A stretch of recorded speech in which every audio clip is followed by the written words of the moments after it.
Assalamualaikum warahmatullahi ta'ala wabarakatuh.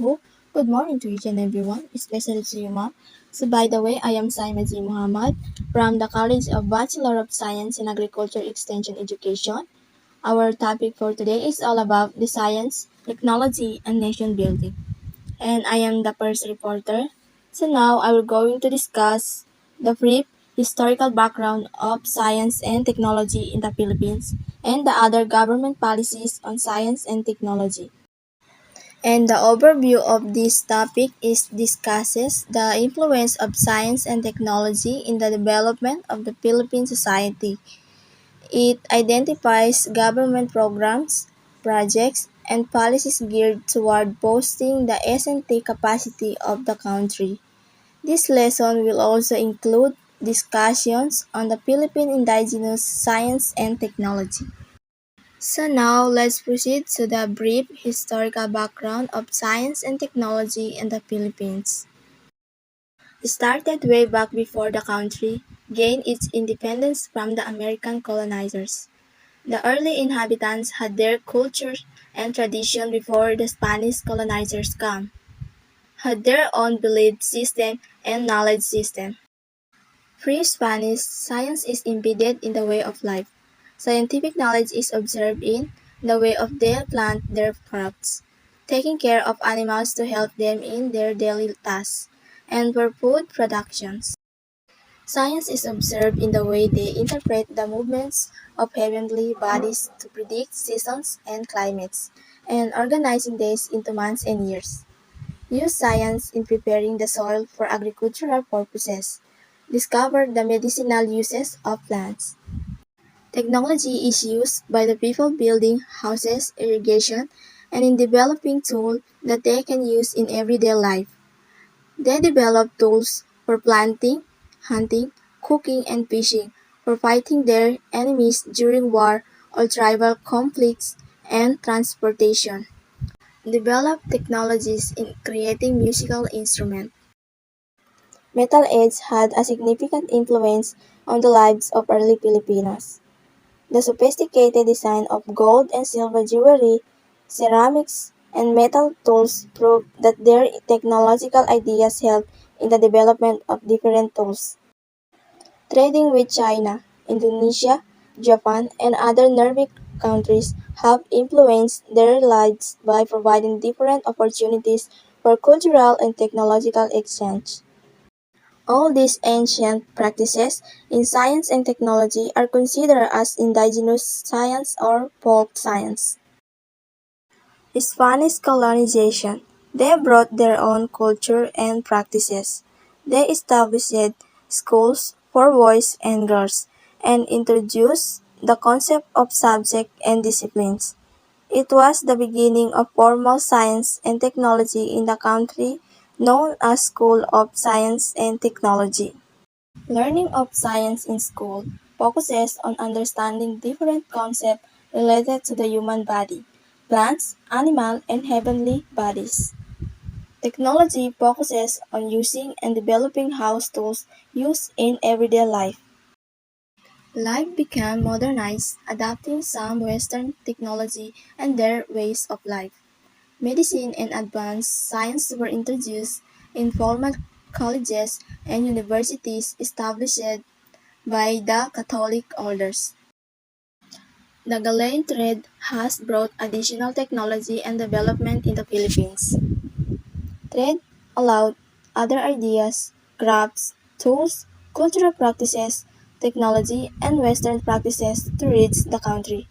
Some Filipino students studied in Europe, contributed to the advancement of medicine, engineering, arts, music, and literature in the country. The Philippines, being one of the center of global trade in Southeast Asia during that time, was considered to be one of the most developed places in the region. The superstitious beliefs of the people and Catholic doctrines and practices during the Spanish era helped the growth of science in the country. The American colonization. The Americans have more influence in the development of science and technology in the Philippines compared to the Spaniards. They established the public education system, improved the engineering works, and the health condition of the peoples. They established a modern research university, the University of the Philippines, and created more public hospitals. They explored and exploited the mineral resources in the country. Transportation and communication system were improved, though that not accessible throughout the country. The Americans did everything to Americanize the Philippines. They recognized the learning of science and introduced it in public and private schools. In basic education, science education focuses on nature studies and science and sanitation until it became a subject formally known as science. The teaching of science in higher education has greatly improved and modernized. Researches were done to control malaria, cholera, and tuberculosis and other tropical diseases. The World War II has destabilized the development of the country in many ways. The country had difficult time to rebuild itself from the ruins of the war. The reparation money from Japan was concentrated on building highways and in providing technological training and human resource development in the country. It has explored the use of ODA or Overseas Development Allocations from the other countries to help the country improve its scientific productivity and technological capability. Human resource development is at the heart of these efforts of focusing on producing more engineers, scientists, technology experts, doctors, and other professionals in the country. And this is the development of science and technology in the Philippines. In this development, it made people's life easy. There are two influences of this, which is the internal influence and the external influence. In the internal influences, it involves survival. It means science and technology help the peoples of the Philippines to survive. It also involved culture. Because of the development of science and technology, we save our culture and expand it. And lastly, it involved in internal influences is the economic activities. It means a process that based on inputs leads to the manufacture of food or the provision of science. And also we have external influences. It involves foreign colonizers, trades with foreign countries, international economic demands, and foreign colonizer because of development of science and technology in the Philippines were claimed in the name of Spain in 1521 by Ferdinand Magellan, a Portuguese explorer sailing for Spain, who named the island after King Philip II of Spain. It also involved trade with foreign countries because of development of S&T international trade allows countries to expand their markets and access goods and services that otherwise may not have been available domestically. As a result of international trade, the market is more competitive.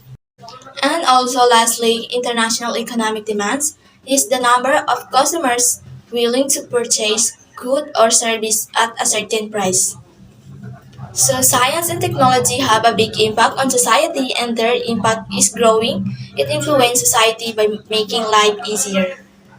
Through technological advancement and growth, it goes along with the development of society, especially in quality of science education. So now let's proceed to the government policies on science and technology. Number one, social sciences, humanities, education, international policies and governance. Integrating Asian awareness in basic education without adding to the curriculum. It means Asian Integration 2015 compiles member countries to align and harmonize their education system with each other without adding curriculum. Emphasizing teaching in mother tongue. As a subject, mother tongue education focuses on the development of speaking, reading, and writing from grade 1 to 3. In the mother tongue, as a medium of instruction, the mother tongue is used in all learning areas from kinder to grade 3, except in teaching Filipino and English subjects. In developing school structure and providing for ICT broadband, schools are increasingly using wide range and application to support teaching and learning. Local food security. In 2017 to 2019, at least 18.8 million Filipinos went hungry or suffered severe food security, a jump from a 12.4 million recorded in 2014 to 2016, the report showed. Number 2, physics, engineering, industrial research, earth and space sciences, and mathematics, emphasizing degree, licenses, and employment opportunities. Its emphasize or point the importance of college degree, the benefits of licenses, and also the opportunities in employment. Outright grants for peer monitoring. It means participant is given a cash award without contributing financially to the completion of projects. Review RA 9184. RA 9184, otherwise known as the Government Procurement Reform Act, for the purpose of prescribing the necessary rules and regulation for the modernization, standardization, and regulation of the procurement activities of the Government of the Philippines. Harnessing science and technology as an independent mover of development. The number 3, medical, chemical, and pharmaceutical sciences, ensuring compliance of drug manufacturing field with ASEAN harmonized standard by full implementation of the Food and the Drug Administration. They make sure that compliance of the drug manufacturing from with ASEAN are safe and harmonized standard. Creating an educational council dedicated to standardization of pharmaceutical services and care. Creating an education council to improve the standard of pharmaceutical services and care. Empowering food and drug agencies to conduct evidence-based research as full of information. Autumn's food and drug agencies to conduct evidence-based research so that they can full of information. Allocating 2% of the GPD to research. Gross Domestic Product or GPD is used as a measure of a country's economic activity. Legislating a law supporting human genome projects. The HDE benefit biology and medicine by creating a sequence of the human genome. So that's for all, and the other government policies are discussing by the second reporter by Maleha Nasa. And if you have any clarification about my topic, just ask me on the GC.